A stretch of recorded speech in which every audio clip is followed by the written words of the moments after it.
Isa daw po sa pinaka-kakaibang nangyari nung World War II, sensya na kayo, linggo-linggo yata may lesson kayo sa history. Kasi hindi pa kayo buhay nun eh. Isa daw po sa pinaka-kakaibang nangyari, one of the most unusual things that happened in World War II daw po, ay nung napapirma nila si Adolf Hitler ng isang kasunduan na tinatawag na Munich Agreement. Yan po ay isang agreement na ang kasama po ay ang Inglaterra, represented nitong nasa kaliwa, at taga France, yan, at si Hitler, at ito po ay si Mussolini ng Italy. Ano yung kasunduan na yan? Ang promise ni Hitler, malakas po kasi si Hitler noong time na yan, ay hindi niya lulusubin ang Europa. Basta isurrender ang kapiraso ng Czechoslovakia. So, sinurrender naman at yan ang kasunduan. Hindi mo kami lulusubin Kasi po yung England nung panahon na yan, represented by this guy, Neville Chamberlain, ay mahina. At yun ay tamang-tamang oportunidad na atakihin ni Hitler. In fact, yun talagang plano ni Hitler. Atakihin na talaga ang England kasi hindi talaga makaka-resist dahil mahina siya nung time na yan. Pero, nagtataka siya, ito nga yung sabi niya po, sabi daw ni Hitler nung time na yon, the voice inside me told me that this was the time to attack England. Kasi nga, mahina ang England nung time na yon. Kaya, gusto niya atakihin siguradong talo. But, sabi, something else overcame me and I signed the pact. Hindi niya ma-explika. Sa boses sa loob niya, parati daw niya sinusunod yung boses na yun. Pero this time, bakit hindi niya sinunod? In fact, the rest of his life, ay nagsisi siya kung bakit niya ginawa yun. Bakit niya pinirmahan yan? Hindi niya tuloy nalusob yung England nung panahon na yun. This was September 30, 1938. Dahil sa kasunduang yan, pinospone niya yung pag-atake sa England ng 1 taon. Hindi niya alam ano ba yung something else overcame, hindi niya alam. Doon pala sa bandang South Wales daw ng England, mayroong maraming hundreds of people were gathered mula alas 7 ng gabi hanggang hating gabi, nananalangin ng kapayapaan. Nananalangin na wag lusubin ang kanilang bansa ng Germany. Nananalangin sila even the night before the Munich Agreement was signed. Nananalangin sila at yung nag-thank you na nga sila, hindi pa nangyayari. Nag-thank you na sila at yung something else overcame na yan, ayun po yung intercession ng mga mananampalataya. At sabi ni Adolf, this is the first time I did not listen to my voice. Ano daw yung voice na yan? Sabi ng iba, actually, yan ay yung voice ni Satan na gustong lusubin. Expansionism. Now, this Munich Agreement stands as an example daw of failure. Failure to what?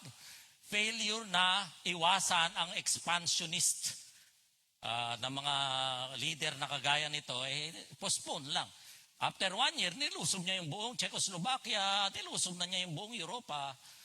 Na temporary nga lang. But it changed the course of history of the war. Bakit? Siguro sa 1 taon na yon, na-organize yung England, napalakas niya yung military niya, whatever happened. Basta, may malaking nangyari dahil po may mga taong nanalangin para hindi matuloy yan, ma-postpone yan. At ngayong umagang to, nais natin na nawa ay madala natin pauwi ang idea na tayo bilang mga Kristiyano may dalawang persona na nananalangin para sa atin. And that should encourage us to intercede, to pray on behalf of others. Because 2 of the 3 persons of the Trinity are praying for us, interceding for us, we should confidently, courageously, steadfastly intercede for others as well. Kaya ang title natin, The Interceded Upon Intercessors. Tayo ng mga intercessors ay pinag-pray na at pinagpe-pray pa. Interceded upon. Tayo pala ay covered na. Tayo ay prayed over na habang tayo nananalangin para sa iba. At ito po ay hango sa ating babasahin na Romans 8:26, 27, 34. Lahat po tayo, tayo po tayo at buksan niyo yung mga Bibles niyo. Kahit anong version ng hawak niyo. English, Tagalog, Bisaya. Kahit ano po, basahin natin sabay-sabay. Una ay sa chapter 8, verse 26. Sabay-sabay tayo, and then 27, tapos tatalon tayo sa 34. Okay, ready na po kayo? Let us read together verse 26. In the same way, the Spirit helps our weakness, for we do not know, parang di ko kayo marinig mga kapatid, but the Spirit Himself intercedes for us with groanings. Verse 27, and He who searches the hearts knows what the mind, because He intercedes for the saints according to the will of God. Talon po tayo sa verse 34. Who is the one who condemns? Christ Jesus. Is He who died? Yes. Rather, who was raised, who is at the right hand of God, and also intercedes for us. Panginoon, salamat po sa iyong salita. Sa pagbasa pa lamang ay blessed na kami. Encouraged na kami.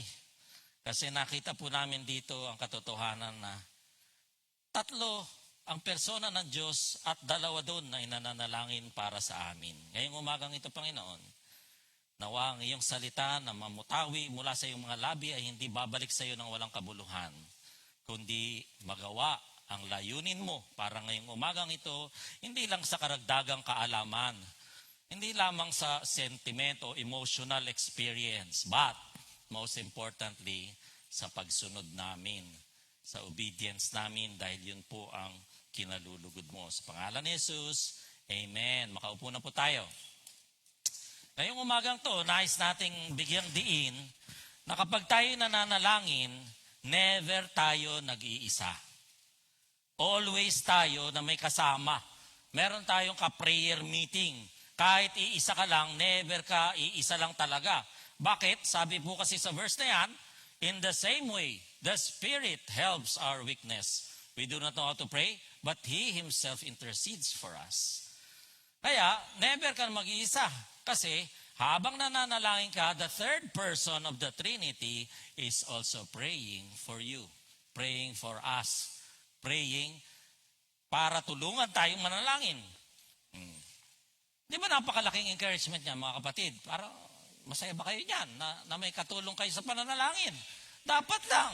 Ha? Kasi alam nyo, tayo, pag, yung iba po, kung bago tayong mga Kristiyano, pinagpe-pray natin, sabi na, ay, nahihiya.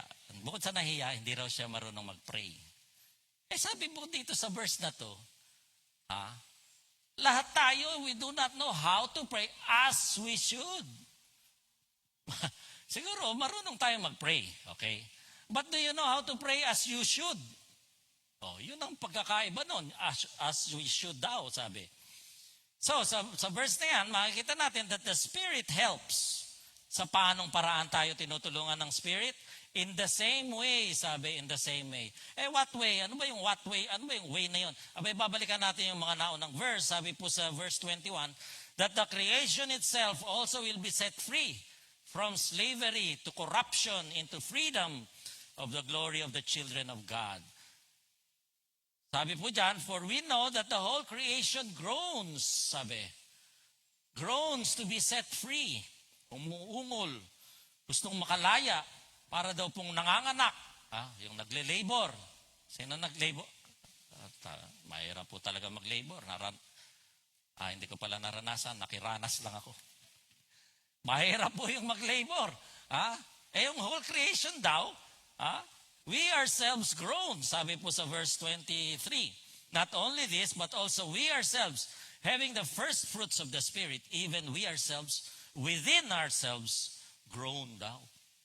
Waiting eagerly for our adoption, the redemption of... Ang pinagsasabi dito ni Pablo, tayo pong lahat ay hindi makahintay. We are hoping, expectantly, nagmaasa tayo na tayo ay tutubusin. Ang mga katawan natin, pag namatay, ay magiging glorified bodies, makakasama ni Jesus. But we hope for what we do not see with perseverance, sabi niya. Hope with perseverance, we wait eagerly for it, sabi niya. So, may kasama palang hope, yung ministry of intercession, mga kapatid. Ano yung hope? Anong klaseng hope? Hope with perseverance and eagerly daw. Yung sabik na sabik. Para makuha yung sagot sa panalangin, nananabik. Umaasa, nananabik. Kung paano tayo ay umuungol o groaning, hoping for the day that we will be with Him in glory, ganon din daw po ang pag-asa na meron ang mga pananalangin, ang intercession. Hope and the ministry of intercession go together. So pag tayo nagpe-pray, pray with perseverance in eager anticipation of the answer. Hindi po yung, okay na yan, pinag-pray ko na yan. Sabi niya dito, yung kung paano tayong umaasa sa ating redemption of our body na tayo makasama ni Kristo, ganun din daw ang ating hope with eagerness and waiting for our answers to our prayers. So ano po yung tinutulong sa atin ng Holy Spirit? Sabi diyan, our weakness. The Spirit helps us in our weakness. So isa po to sa mga malalaking kabalintunaan. Lalim po niyan. One of the many paradoxes of the Christian life is what? When you are weak, you are strong. When you are poor, you are rich. Marami pong paradox yan sa mga turo ni Jesus. Ano po? Kung kailan daw tayo weak, doon daw tayo strong. Of course, dito po siguro, ang ibig sabihin, nung panahon na yan, mga kapatid, ang mga Roman, di ba? Romans to. Ang mga Kristiyano sa Romano po ay laki ng persecution na dinadanas. Sinuusig sila. Ginagawa nga sila pong lighter. Ginagawa silang mga ilawan sa kalsada. Sinusunog para mag-ilaw daw ang Roma.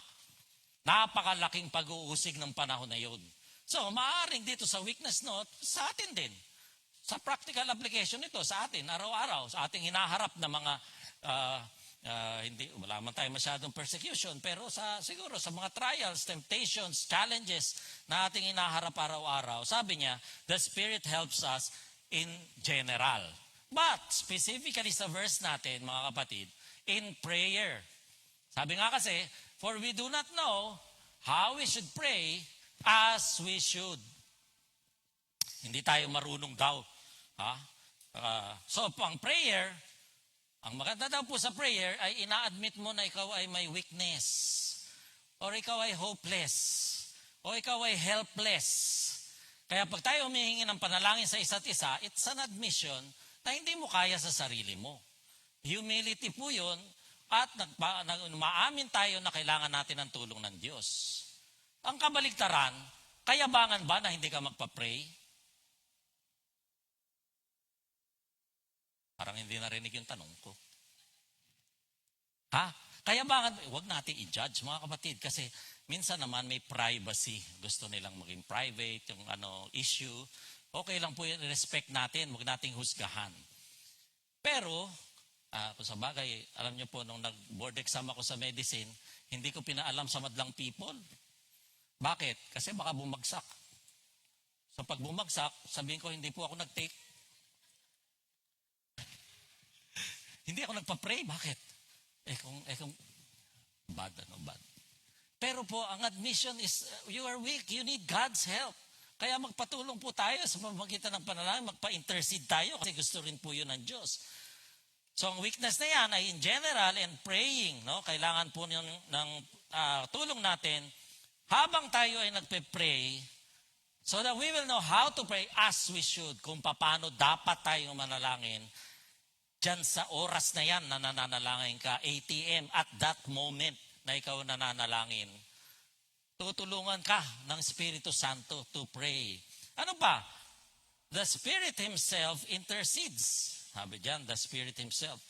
How does He pray for us? Sabi, with groanings too deep for words. Mga ungol na minsan ay hindi mo alam kung anong ibig sabihin. Ano ba yung groaning na yon? Ang salitang yon ay buntong hininga, to sigh, as a result of deep concern or stress. No? Or it can also mean out of an expression of sympathy. Nakikiramay ka o nalulungkot ka para sa kasama kaibigan mo. Or it may be caused by misery. Severe misery or oppression. Ibig sabihin, nakikiisa po yung banal na Espiritu sa atin, sa ating pananalangin. Kaya minsan di mo na alam kung paano sasabihin yung panalangin mo, ungol na lang, or whatever, isip na. Ang Espiritu Santo ay kaisa natin doon. At ginagawa ng paraan ng Espiritu Santo na maintindihan ng Diyos Ama kung ano yung ating pinapanalangin. The Holy Spirit feels for us, is one with us, and prays for us at that moment. Hindi ka ba marunong mag-pray? Mag-pray ka pa rin. Baka kasi tutulungan ka naman ng Holy Spirit. Yun ang ibig sabihin. Ha? Ay, yung iba naman kasi, ginagaya lang yung matatandang Kristiyano pag nag-pray. Pati mga, alam mo po, yung minsan tayo nagpe-pray. Yung Lord, ginagawa nating kama. O kaya period. Ano ibig sabihin? O Lord, pakisuyo na Lord. Yung pong aming hinihiling Lord. Bigyan mo po kami ng pagkain araw-araw, Lord. Ano ba yun? Pagkausap mo ba yung kaharap mo? Ganon din? Oy, Elmer, ikaw pag bigyan mo ako ng Elmer, mukha naman Elmer. Ganon ba? Kausapin mo yung Diyos na para ka naging pag-usap sa kaibigan na mahal mo. Na, hindi yung parang may ritual na kailangan ulitin yung Lord Jesus, Lord ay ginawa natin yan, di pareho lang ng dati ninyong relihiyon. Na paulit-ulit. Hindi, from the heart. Paano ba kayo makipag-usap? From the heart, di sana ay yung normal lang na, yung iba namang mga pastor, manalangin po tayo. Diyos, Ama, nagbabago. Napuposes yata. Ay, ba't ganun? Ay, kung nananalangin ka, kausap mo ang Diyos, hindi, pareho lang ng dapat sana ganon. Hindi tayo marunong. Sabi nga, kaya tayo tinutulungan ng banal na Espiritu. Wala ka bang masabi? Buntong hininga lang? Okay lang. Naintindihan ng banal na Espiritu kung ano yung buntong hininga mo. At maganda nito, ang maganda dito, hindi ka lang niya nararamdaman, hindi lang siya nakikiramay sa iyo, hindi lang siya ipinapanalangin ka. Ano nangyayari ba? The Father knows. Naiintindihan. Nagkakaintindihan yung Diyos Ama at yung Diyos Espiritu. Ikaw nga, hindi mo maintindihan sarili mo. Pero silang dalawa nag-uusap. Nakakaintindihan sila. Bakit? Diyos Ama, Diyos Anak, Diyos Espiritu Santo, isang Diyos. 3 persona, 2 doon nag-uusap. Nag-a-agree sila sa pananalangin. Sabi diyan, the Father knows. Kasi sabi po sa verse, siya, ang Diyos daw po, He searches the hearts. Siya ang naghahanap. He searches the hearts and knows what the mind of the Spirit is. Because He intercedes for the saints according to the will of God. Sabi po dyan, buntong hininga mo, sabay ng buntong hininga ng Holy Spirit, naiintindihan na ng Diyos Ama. Nagkakaintindihan silang dalawa. Okay? Now, the Father, sabi niya, the Father knows, sabi, as the Spirit intercedes, He, God the Father, searches the hearts and minds of the one praying, the prayer, and finds the Spirit's mind in our hearts and in our minds. Pagkatapos, ano nangyayari? At pag nahanap niya yon, sabi, they are in agreement. Why? Because ang pinagpe-pray ng Holy Spirit is according to the will of the Father.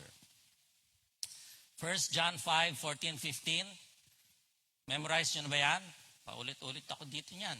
Maganda i-memorize po yan. 1 John 5, 14, and 15. Anong sabi po dyan? This is the confidence that we have. Ito po ang ating lakas ng loob at ang ating confidence which we have before Him that if we ask anything according to His will, ano? Ang mangyari? He hears us. He hears us. And if we know that He hears us in whatever we ask, we know that we will have the requests for which we have asked from Him. Ngayon, can the Holy Spirit pray against the will of God the Father? Can God the Holy Spirit pray contrary to the will of God the Father? Pwede ba yan? Hindi, ano? So, when God the Father searches the mind, and He finds the Spirit's mind at kung anong sinasabi ng Spirit, kahit groaning lang yan, yung will ng Father ang nasa bibig o nasa ungol o buntong hininga ng Holy Spirit. At yun ang nakikita ng Father. And it is according to His will. So, He will hear. And He will grant the request. But wait, there's more. Kasi sabi natin, 2 persons. Nakakaisa pa lang tayo, mga kapatid. As if the Holy Spirit is not enough, we also have the second person of the Trinity interceding for us. Sabi po dyan, who is the one who condemns? Sino ba ang humahatol? Aba, si Jesus nga po talaga kasi pagbalik niya, hahatulan lahat. Lalo na yung hindi naniniwala sa kanya, hahatulan ng Diyos. Hahatulan ni Jesus. Pagbalik niya, hindi na siya Savior. Judge na siya. Ano po nangyayari? Pero dito, sabi, Jesus Christ is He who died, He who was raised, who is at the right hand, who also intercedes for us. In other words, para sa mga mananampalataya, for the believers, the Son does not condemn. He does not contradict His own work. Ano ba yung work niya? He died for us. He paid the penalty for our sins para tubusin tayo nang hindi na tayo mapunta ng impyerno. Ano pa nangyari? Namatay siya at nabuhay siya muli. Yun ay pruweba na tinanggap ng Diyos Ama ang kabayaran ng kasalanan dahil nabuhay siya muli. Kung hindi siya nabuhay muli, ay hindi ka tanggap-tanggap. Patay pa rin hanggang ngayon. Yan ang kakaiba ng ating pananampalataya. Aside from that, hindi lang siya nabuhay muli, siya po ay umakyat sa kanang kamay ng Diyos Ama. Ano po yun? That's the right hand of power.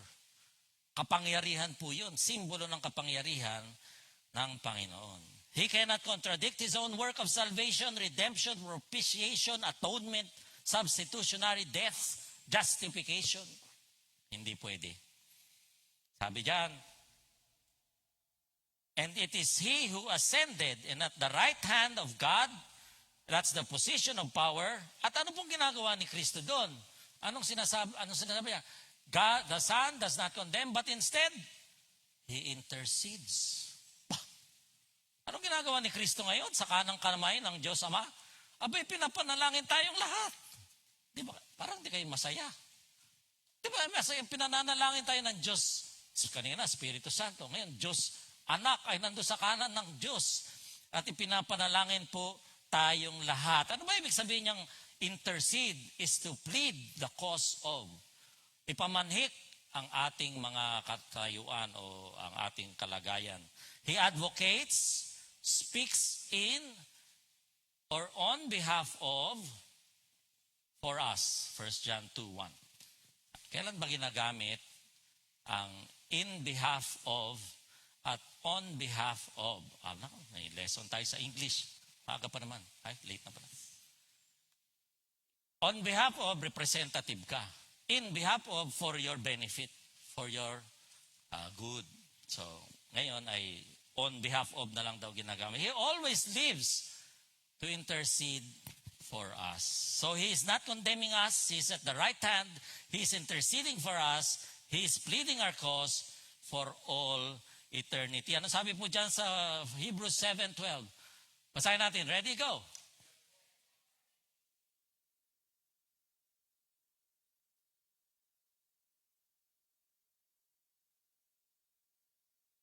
Nagdududa ba kayo sa inyong eternal security? Memorize niyo yan. Kayo po ba ang inyong pananampalataya lost and found? Lost and found, ibig sabihin found. Save ka ngayon, pero sumakay ka ng MRT, tapos may biglang tumulak sa'yo doon sa release ng tren, at pagtulak sa'yo, napamura ka. Nagmura ka talaga. As in, malulutong na mura. Tapos namatay ka na, nasagasaan ka eh. O saan ka ngayon, di lost ka na. Kasi ang huli mong namutawi sa bibig mo ay mura. Ganun ba ang inyong pananampalataya? Aba, i-memorize nyo po ito. Bakit? He is able to save forever. Lahat tayo sabihin natin yan. Save forever. Basta kayo ay through Him. Sa pamamagitan ni Kristo lang. Ngayon, kung kayo naman ay sa pamamagitan ni Kristo at sa relihiyon nyo, at sa ritual ninyo, at sa tradisyon ninyo, at sa mga pamahain ninyo, kung meron kayong kasama, additional, may naka-hitchhike kay Kristo, ay hindi po kayo kasali dyan. Kasi by faith alone, by grace alone, through faith alone, in Christ alone. Sa Kanya lang. At kung ganyan, yung pananampalataya, sabi niya, He always lives to make intercession for them. So namatay ka, ay nandun pa rin si Kristo, buhay pa rin, ini-intercede para sa iyo, Lord. Napatawad ko na yung pagmumura na yun. Amen? Ganon ng eternal security, mga kapatid. Hindi nakabatay sa ginagawa mo, iniisip mo, kundi nakabatay sa pananampalataya mo sa ginawa ni Kristo. Kaya sinasabi natin, with two persons interceding for us, let us intercede for others. Now, listen. Nasaan po ang banal na spirito ngayon? Nasaan ang banal na spirito? Where is He dwelling? In our hearts. Okay. Sabi natin kanina, si Kristo naman ay nasaan?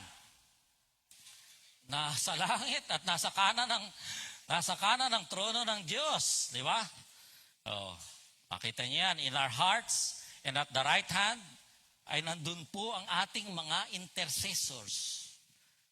Tayo po, ang tawag sa atin ay intercessor. Sa Tagalog, yun ay tagapamagitan. Yan. Tayo po ay mga interceded upon intercessors. Ano may ibig sabihin naman?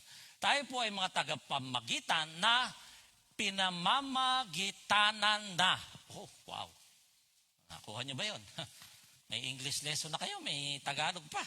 So, in our hearts and in the heavens, tayo po ay may intercessor. Pleading on our behalf, praying for us, defending us against Satan and the accuser of the brethren.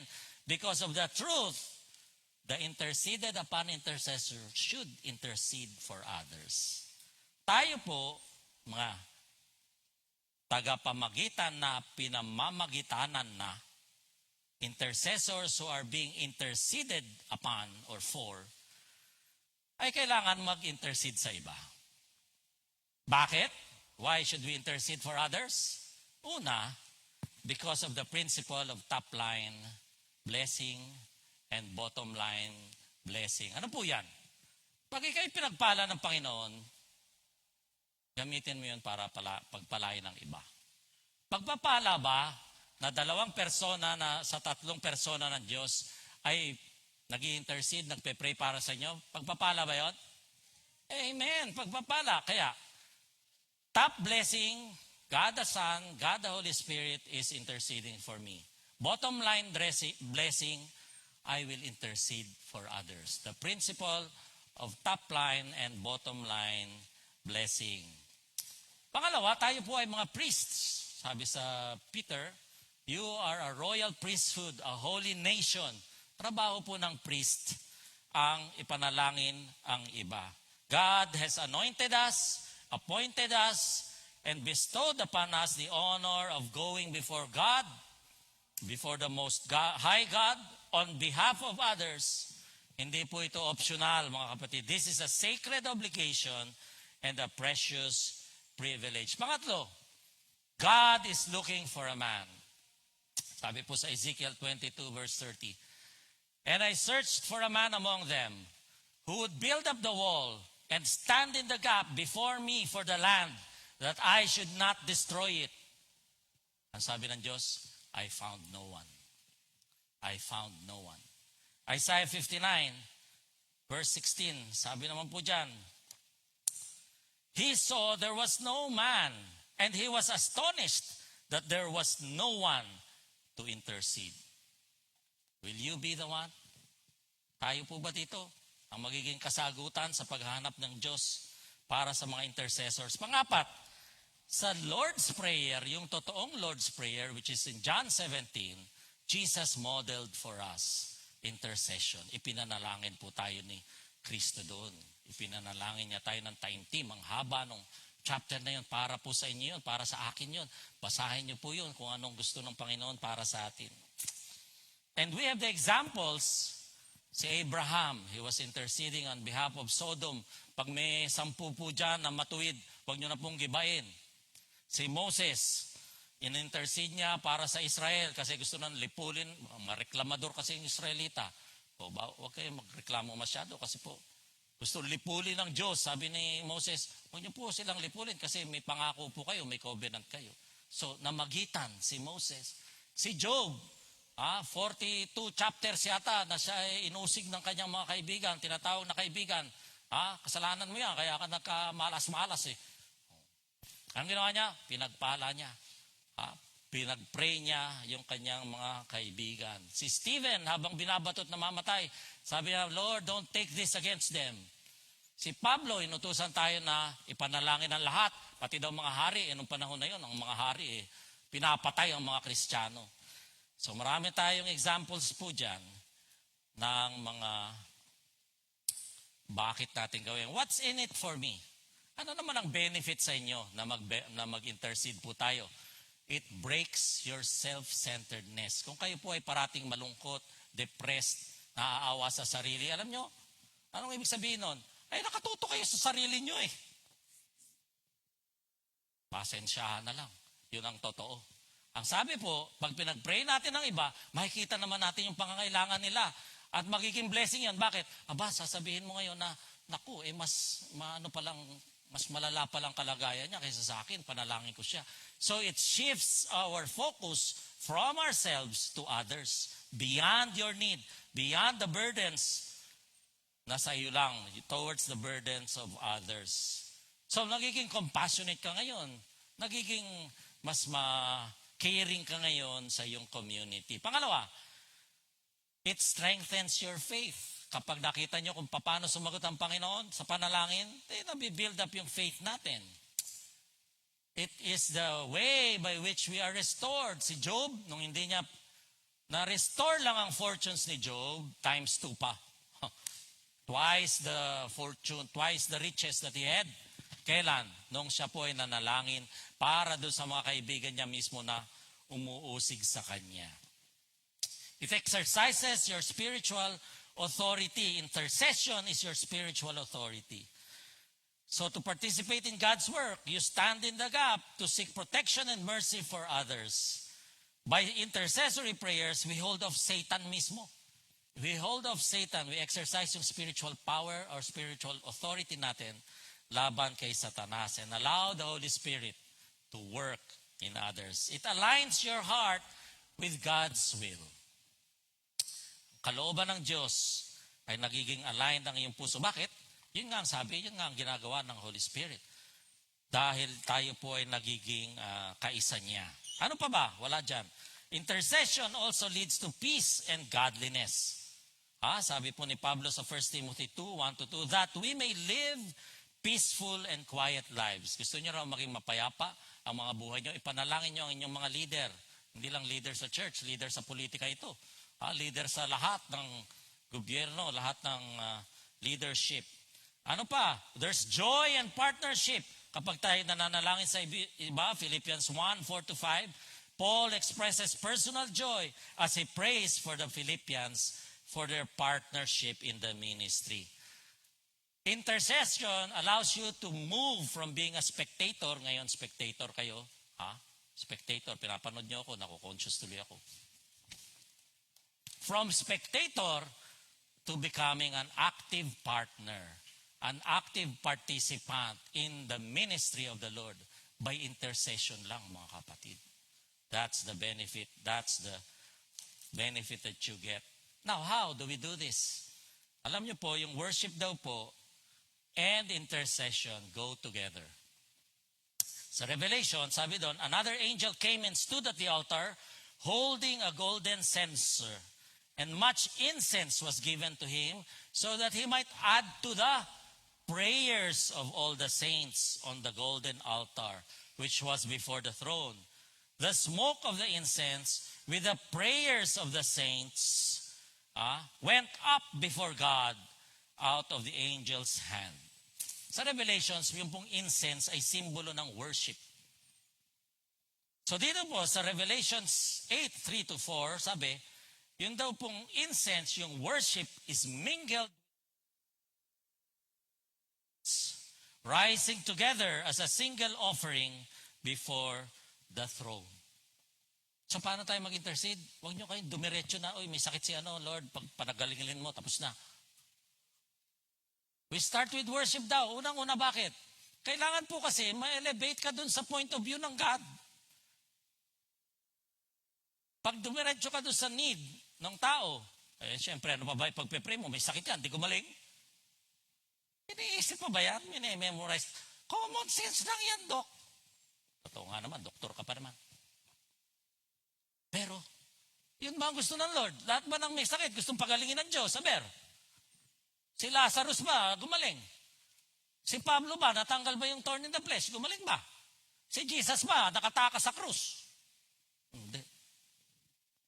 So, kaya tayo nag-worship para tayo ay makiisa. Makiisa sa perspective ng Diyos Ama. Regarding that situation or that person that you are praying for. Ito, practical. Turn your marites into marilangin. Panalangin natin, kapatid. Mare. Pag nagsimula na Mare, alam mo ba si Teka muna. Pigilan nyo na agad. Sarap na nang makinig ng ganyan. Dalawa daw po ang ating national pastime sa Pilipinas. Ano yon? Una, kumain ng libre. Pangalawa, habang kumakain ng libre, pinag-uusapan yung buhay ng ibang tao. Di ba? Sarap yan. Di mo na kailangan dessert yun Sabi dyan, yung mga naririnig nyo dyan, i-convert natin sa panalangin dahil yan po ang gusto ng Panginoon. Intercession is not a means of manipulating God into what you want. Kala natin, mapipilit natin ang Diyos. Sabi ko po doon sa North Fairview High School, mga kabataan. Pag gusto ng Diyos, walang makakapigil. Pag ayaw ng Diyos, walang makakapilit. Hindi nyo mapipilit ang Diyos. Ang intercession ay hindi po para pilitin ng Diyos. O tutukan siya at gawin mo to. Hindi. But in a loving way, it means we are manipulated by God into doing what He wants. Ang kagandahan doon, what He wants is the best for you, for me, for whoever we are praying for. Because God's will is good, acceptable, and perfect for each one of us. Hindi po siya hari na sakim na papagawa lang sa iyo para sa kanyang benepisyo. Hindi. We have a loving Father na hindi pinagkait sarili niyang anak. Ano pa yung pagkakait sa atin? Salip, by allowing the Holy Spirit to reveal to us kung ano ang will ng Father para sa bagay na pinapanalangin natin. So, the prayer will be for the lives. And so, pray that God's will into the lives of those that we want to pray for. Not my will, but thy will be done. Si Saint Augustine daw po, Saint Augustine, first century theologian, preacher, first century. Nung kabataan daw po noon ay napaka-wild. Wild, alam niyo na ibig sabihin ng wild. May pera yata yun. May wild siya, wild, basta wild. At ang nanay po niya ay nananalangin sa kanya parati. Tumino. Sino ba namang nanay ang hindi mananalangin ng gano'n kapag ang anak mo So, nananalangin. Ngayon, sabi daw ni Agustin, bago siya naging Kristiyano, sabi ni Agustin, punta ako sa Roma, I will go to Rome. Nung panahon na yun, kilalang Rome. Pag sinabi mong Rome, parang Las Vegas yan, Sin City. Parang, wag na natin i-label. So, ang panalangin ng nanay, wag ka sanang wag mo siya, Lord, papuntahin sa Rome.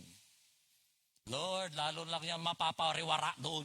Napakarami doong mga kalokohan, kabulastugan at mga kalaswaan, mga kasalanan na gagawin yan doon. Sa Roma pa. Sabi ng nanay, pinananalangin na huwag makarating doon. Nakarating pa rin. Ano nangyari kay Agustin? Sa Rome siya nakakilala kay Kristo. Doon siya naging Kristiyano. At doon siya naging preacher, theologian, may nire-write siya lahat. Saint Augustine ngayon ang turing sa kanya. So mga kapatid, yung panalangin ng nanay, although well-meaning, ay hindi yan ang kalooban ng Diyos eh.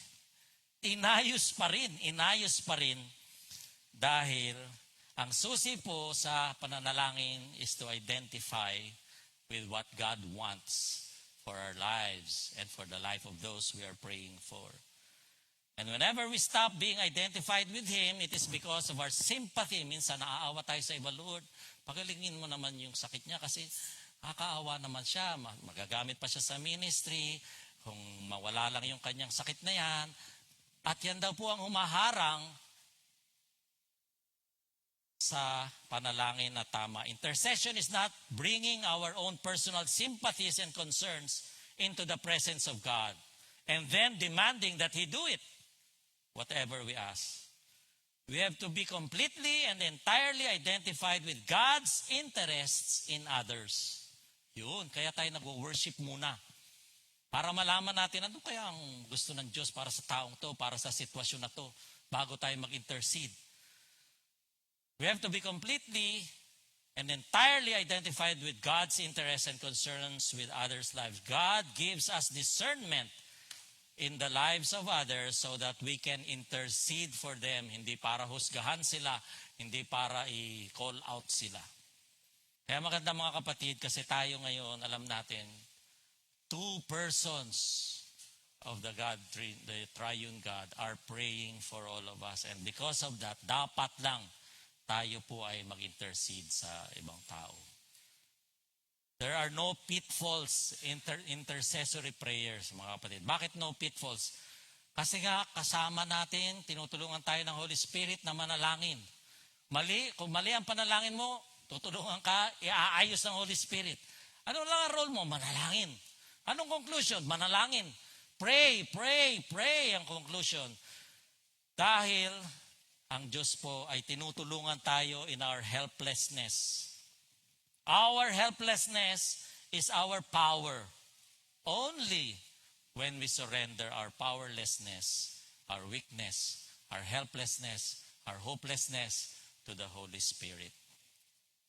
Pray all you can. Don't worry. God's Spirit is going to take what you pray and make it sound good to Him. Akalain mo yan?